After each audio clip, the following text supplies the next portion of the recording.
지금부터 해수부 공무원 피격 사건 진상조사 TF 제1차 회의를 시작하겠습니다. 본격적인 회의에 앞서 북한군의 만행에 의해 유명을 달리하신 해수부 공무원 고 이대준님의 넋을 기리는 묵념을 하겠습니다. 모두 자리에서 일어나 주시기 바랍니다.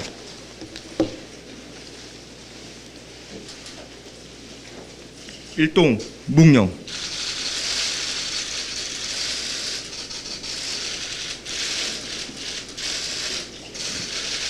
바로 모두 자리에 앉아주시기 바랍니다.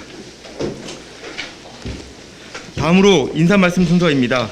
오늘 국민의힘은 해수부 공무원 피격 사건 진상조사 TF를 출범합니다. 대한민국 공무원이 공무 수행 중에 북한으로부터 총격을 받아 살해당한 채로 바다에서 불태워졌습니다. 그리고 문재인 정부에 의해 월북자로 규정되었습니다. 해수부 공무원은 2번 죽임을 당했습니다. 한 번은 북한 총격에 의해서, 다른 한 번은 문재인 정부에 의한 인격 살인입니다. 문재인 정부는 유엔이 보낸 공식 사안에도 국가보안법을 들어 국가의 존립을 위태롭게 하는 월북은 처벌할 수 있다고 답했다고 합니다. 처음부터 답은 월북으로 정해져 있었습니다. 이 죽음이 누구에 의해 어떤 경위를 거쳐 월북으로 둔갑했는지 밝혀야 합니다. 또 한 가지, 우리는 탈북선언 강제 북송 사건의 진상도 규명해야 합니다. 2019년 문재인 정권은 귀순 의사를 밝힌 탈북선원 2명을 극비리에 강제 추방했습니다. 위장 귀순이라는 주장의 근거도 없을 뿐더러 살인범죄를 저질렀다는 증거 역시 없었습니다. 정부는 제대로 된 조사와 절차를 거치지 않은 채 포승줄로 이들을 결박했습니다. 진실을 밝히는 작업은 국가의 존재 이유를 다시 세우는 일입니다. 국가가 국민의 생명을 지키지 못했다면 비판받아 마땅합니다. 또한 그 죽음을 왜곡하려 하였다면 비판을 넘어서 책임자 처벌은 당연합니다. 이번 TF의 목적은 진실을 밝히는 것을 넘어 한국 정치의 잘못된 문법에 경종을 울리는 것이기도 합니다.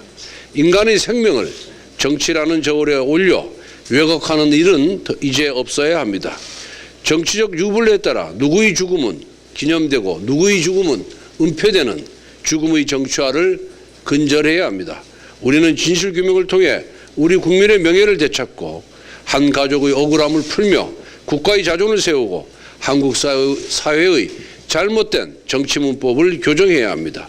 이를 위해 전면적 정보 공개와 내부 고발자 보호, 법률 지원 등이 필요할 것입니다. 당이 전폭적으로 지원하겠습니다. 네, 2년이 걸렸습니다. 서해에서 어업 지도 중 북한군에 피격되어 무참하게 목숨을 잃으신 해수부 공무원의 명예를 회복하는 데 걸린 시간입니다.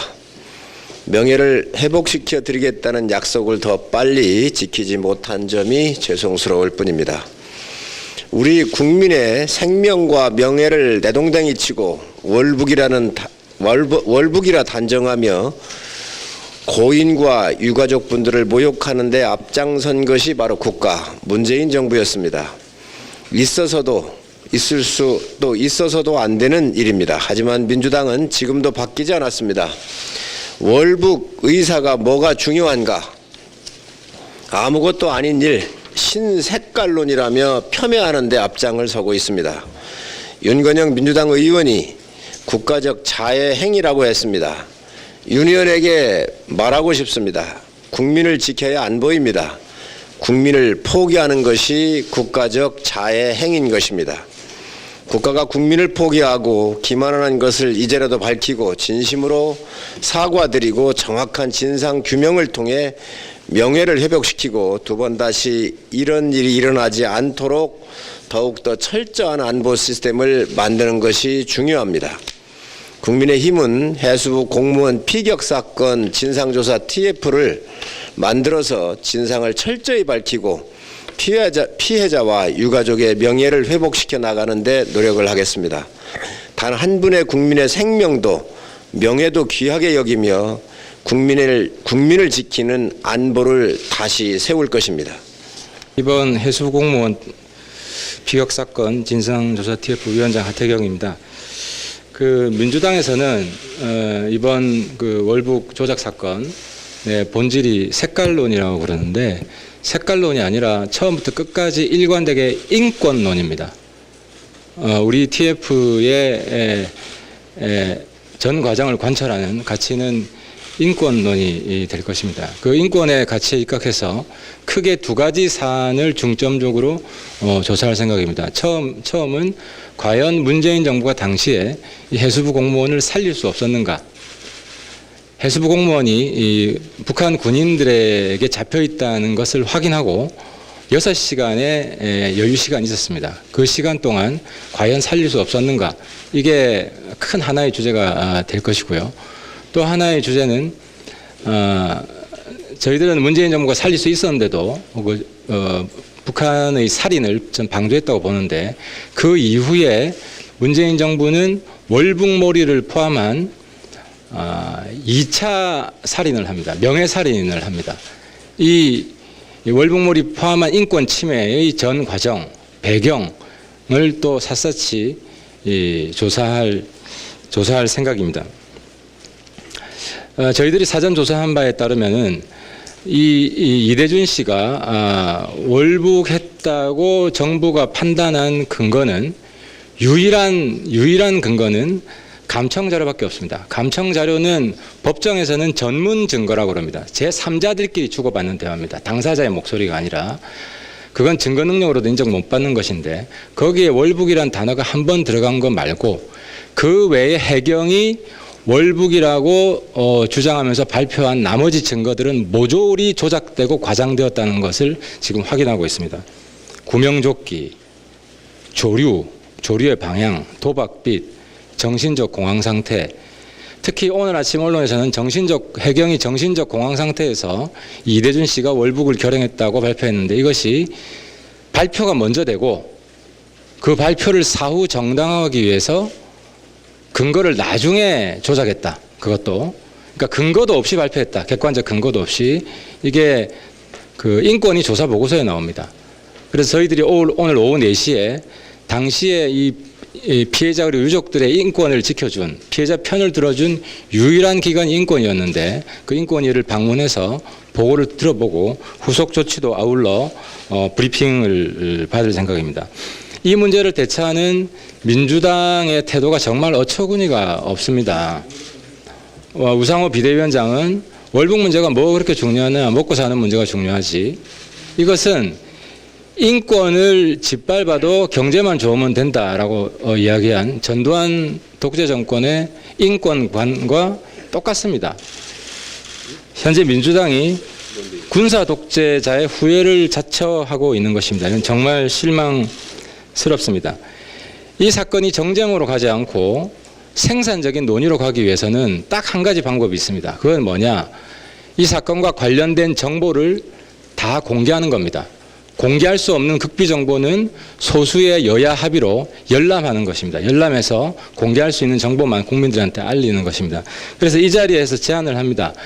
민주당의 창구를 정해서 이 정보 공개 관련한 협상을 당장 시작했으면 합니다.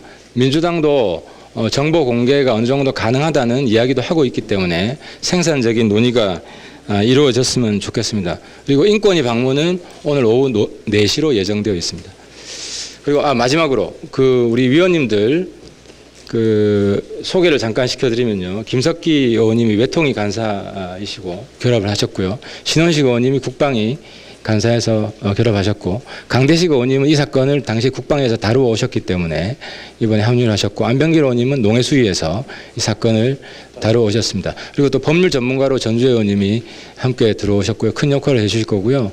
민관위원으로 4분을 초빙을 했는데 먼저 국방 관련한 전문가로 우리 김영수 소장님 모셨고 그리고 북한 관련 전문가로 이범찬 중원대 교수님 모셨고요. 그리고 인권 파트에 북한 관련 인권 파트에서 이용한 NGO 대표입니다. 전환기 정의연대 그리고 UN 차원의 그 인권 문제도 있기 때문에 홍성필 전 유엔 인권 보고관님도 아울러 모셨다는 말씀을 드리겠습니다. 그 위원장께서 말씀하신 내용의 참고 자료입니다. 국가인권위에 관련된 사항입니다. 국가인권위는 사건 10개월 만인 2021년 7월 7일입니다. 그때 당시 해경이 월북의 근거라며 제시한 채무 금액은 자료나 사실에 근거한 객관적 자료라 볼 수 없고 꼭 공개해야 할 사항이 아니었다. 정신적으로 공황 상태 발표 역시 일부 전문가의 자문 의견에 불과하므로 공정한 발표가 아니었고 피해자의 명예와 사생활을 침해했다고 판단해서 해경의 담당 국장과 과장에 대한 경고 조치를 했다는 것이 국가인권위의 공식 결론입니다. 이상입니다. 이번 TF의 결국은 존재 이유는 국가가 왜 존재하는가입니다. 국가는 국민의 안전을 지키고 생명을 지키기 위해서 존재합니다. 그런데 이 사건에서 보면 여러 차례 보도가 됐습니다만 2020년 9월 22일에 오후 3시 반에 기진맥진한 상태로 북한 수산사업소 선박에 발견이 됐다는 이러한 군첩보가 포착이 됐음에도 불구하고 과연 국가는 대한민국 국민의 생명과 안전을 위해서 무엇을 했는지 이 부분이 가장 가려야 할 부분이라고 생각합니다. 대통령에 대한 보고는 그로부터 3시간 후인 그날 6시 36분에 이루어졌습니다. 그리고 나서 해수부 공무원이 결국은 피살된 것은 그로부터 한 3시간 이후에 이루어졌습니다. 그래서 국민들이 가장 궁금해하시는 부분은 이 3시간 동안 우리 대한민국 국민을 살리기 위해서 국가는 무엇을 했는지 바로 이 부분이 우리 TF에서 가려야 할 가장 큰 부분이고 이 부분에 대해서 과연 문재인 정부와 대한민국 정부는 과연 최선의 노력을 다했는지 바로 이런 부분이 될 것입니다. 이 TF를 통해서 그동안 미진한 부분이 있었다고 하면 당연히 가려야 된다고 생각을 하고 있습니다.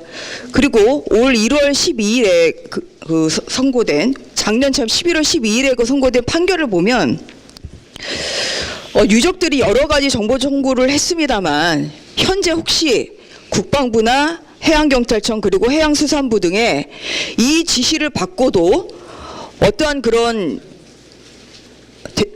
청와대 안보실이랄지 아니면 관계 부처에 내린 지시 서류가 있다고 하면 그 부분은 찾아볼 수도 있을 것 같습니다. 그래서 저는 이 법률 전문가의 영역에서 우리가 수집할 수 있는 이 정보가 더 무엇이고 더 볼 수 있는 서류가 무엇인지를 중점적으로 파악하고 또한 요청함으로써 국민들에게 가려진 진실에 대해서 최대한 알려지도록 노력을 하겠습니다. 이상입니다. 인권위는 이번 사건이 조작이다. 월북몰이 수사 조작 사건이라는 것을 처음 밝힌 기관입니다. 앞으로 보시면 알겠지만 이 사건은 과거 86년에 박종철 사건 탁친이 억하고 죽었다는 2021년 버전입니다. 그래서 이 문제에 주목하시고 오늘 오후 4시 인권위 방문은 취재를 해주시기 부탁드리겠습니다.